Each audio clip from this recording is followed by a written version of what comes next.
اب ڈاکٹر صاحب سے پوچھیں گے، ڈاکٹر صاحب ہمیں یہ بتائیے کہ جو آپ کی شان ہے، جو مقام ہے، جو مرتبہ ہے، کس طرح ہم ان کا ادب کریں تاکہ رسول اللہ صلی اللہ علیہ وسلم کی ذات بھی ہم سے خوش ہو، اور ہماری جو آج کل جو نوجوان بچیاں ہیں ان کو ہم کیا پیغام دے سکتے ہیں؟ سیدہ فاطمہ الزہرا رضی اللہ تعالی عنہا کے لحاظ سے امت کی جو تربیت سیدہ عائشہ صدیقہ رضی اللہ تعالی عنہا نے فرمائی،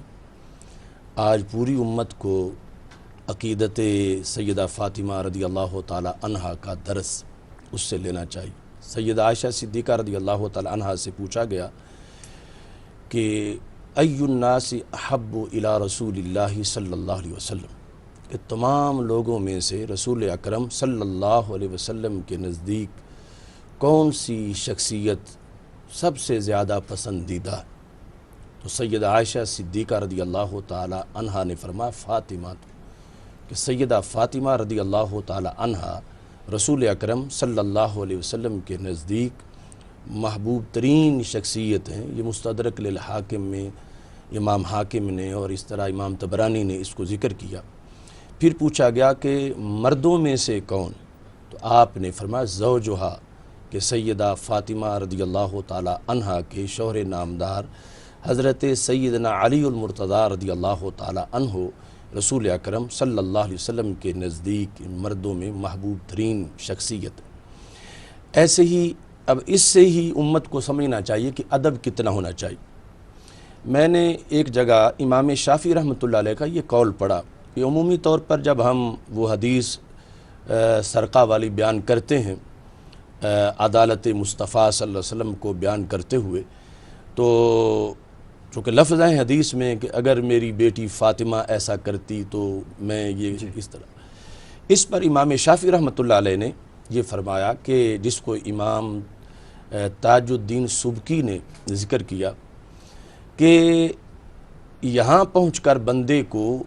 اپنی طرف سے بیان کرتے ہوئے یوں کہنا چاہیے کہ جب ایک حد کا مسئلہ تھا تو رسول اکرم صلی اللہ علیہ وسلم کے پاس سفارش کی گئی، فقال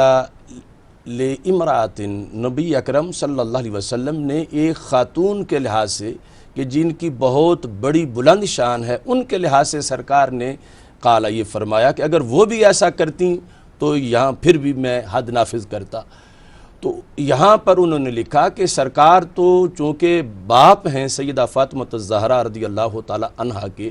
سرکار تو ذکر کریں تو اس میں کوئی حرج نہیں، لیکن امتی جب اس حدیث کو ذکر کریں تو اس مقام پر وہ سیدہ فاطمہ رضی اللہ تعالی عنہا کا نام نہ ذکر کریں، چونکہ الفاظ آگے حد کو جاری کرنے کے لحاظ سے ہیں،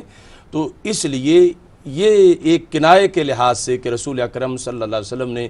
ایک عظیم خاتون کا ذکر کرتے ہوئے فرمایا کہ اگر وہ ایسا کرتی تو پھر بھی یعنی حد تو ضرور نافذ ہوتی، اگرچہ ایک مفروضہ تھا لیکن پھر بھی یعنی ائمہ نے اس میں اتنی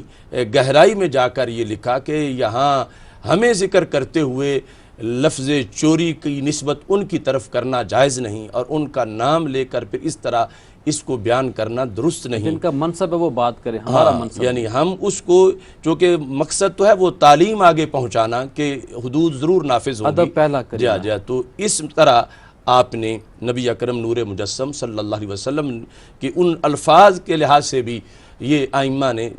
بات سکھائی ہے۔ اور اس کے ساتھ امت کے اندر اب حضرت عمر بن عبدالعزیز رضی اللہ تعالی عنہ، ان کے پاس حضرت عبداللہ بن حسن بن علی رضی اللہ تعالی عنہ وہ تشریف لائے، یعنی حضرت امام حسن مجتبی رضی اللہ تعالیٰ عنہ کے پوتے۔ تو عمر بن عبدالعزیز اٹھ کے انہوں نے استقبال کیا اور ان کے لحاظ سے اپنی ایسی عقیدت اور محبت کا اظہار کیا کہ لوگ دنگ رہ گئے کہ ایک بچے کے لیے جو بالکل ابھی ایام طفولیت میں ہے ان کا اتنا ادب اور اتنا احترام، پھر ان کے پیٹ کے ساتھ آپ چمٹ گئے کہ آپ مجھے قیامت کے دن نہ بھولنا، میری شفاعت کرنا۔ تو اس پر جب لوگوں نے تعجب کیا تو انہوں نے کہا کہ تم میرے اس عمل کو اس نقطہ نظر سے دیکھو کہ اگر آج سیدہ فاطمہ الزہرا رضی اللہ تعالی عنہا یہاں بنفس نفیس ظاہری حیات میں موجود ہوتی اور میں ان کی یعنی ایک کلی کے ساتھ ایک پھول کے ساتھ اس طرح پیش آ رہا ہوتا تو وہ کتنا خوش ہوتی. لہٰذا میرے پیش نظر یہ خوشی ہے کہ جو میں یہ چاہتا ہوں کہ وہ یقیناً میرے اس عمل کو دیکھیں گی، دیکھ رہی ہیں اور خوش ہوں گی. تو اس بنیاد پر یعنی پوری امت کے اندر اس چیز کو اجاگر کیا گیا کہ جس طرح بھی ہو سکے ادب و احترام اس بارگاہ میں ضرور ڈاکٹر صاحب کیا آپ